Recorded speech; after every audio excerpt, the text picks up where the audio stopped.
అందరికీ నమస్కారం. నా పేరు doctor K Raghuramudu, Seetharama Ayurveda hospital, Kurnool. మలాశయ వ్యాధులలో పైల్స్ ముఖ్యమైనవి. ఈ వ్యాధిని మొలలు అని కూడా అంటారు. ఆయుర్వేద పరిభాషలో అర్షస్సు అని అంటారు. అర్షస్సు అనగా శత్రువు వలె నిత్యం బాధించునవి అని అర్థం. మల విసర్జన సమయంలో నొప్పి, మంట, రక్తం కారడం, పిలుకల వలె బయటకు రావడం లాంటి లక్షణాలు ఈ వ్యాధిలో ఉంటాయి.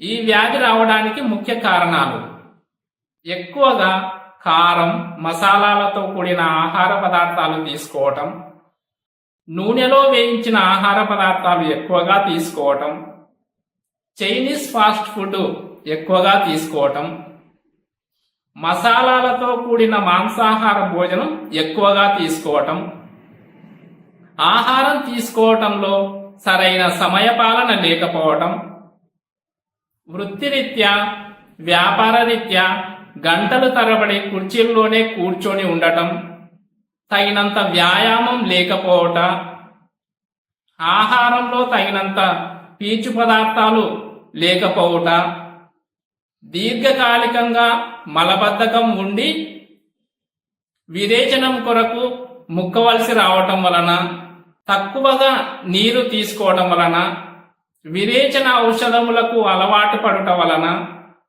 నొప్పి నివారణ కొరకు మూత్రము జారి అగుటకు వాడే ఔషధములు దీర్ఘకాలికంగా వాడటం వలన ఈ మొలలు అనే వ్యాధి వచ్చే అవకాశం ఉన్నది. ఇప్పుడు మనం చెప్పుకున్న కారణాల వలన మొదట జీర్ణ వ్యవస్థ దెబ్బతిని క్రమంగా మలబద్ధకం మొదలవుతుంది. మలబద్ధకం కారణంగా మల విసర్జన సమయంలో ముక్కవలసి వస్తుంది. అలా ముక్కడం వలన సున్నితమైన మల మార్గంలోని రక్తనాళాలు వాచి పిలకలుగా ఏర్పడతాయి. వీటినే మనం పైల్స్ లేదా మొలలు అని అంటాము. తర్వాత క్రమంగా అవి చిట్లి రక్తస్రావం, భరించలేని నొప్పి కూడా కలుగుతాయి. పైల్స్ ను 4 దశలుగా విభజించవచ్చు. ప్రారంభ దశలో మొలలు బయటకి కనిపించవు. రెండవ దశలో మల విసర్జన సమయంలో బయటకు వస్తాయి, వాటంతటా అవే లోపలికి పోతాయి. మూడవ దశలో చేత్తో లోపలికి నెడితే గాని లోపలికి పోవు. చివరి దశలో వాటిని లోపలికి నెట్టడం కష్టంగా ఉంటుంది, అవి బయటనే ఉండిపోతాయి.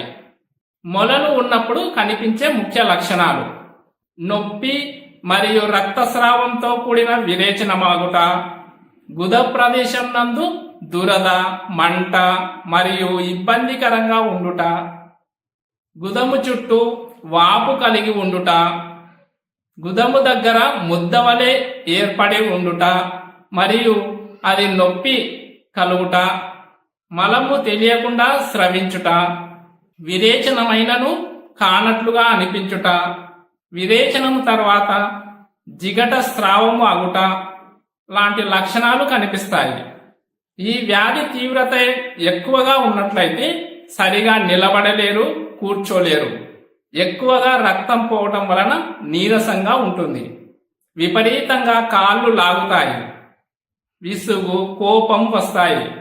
రక్తహీనత కలుగుతుంది. కొన్ని సందర్భాల్లో మలాశయ క్యాన్సర్కు దారితీసే అవకాశం కూడా ఉంది. చికిత్స: ఏ వ్యాధికైనా వ్యాధికి కారణమైన ఆహార విహారాలను దూరంగా ఉంచడం చికిత్సలో ముఖ్యమైన మొదటి అంశం. ఇది పూర్తిగా రోగి చేతిలో ఉంటుంది.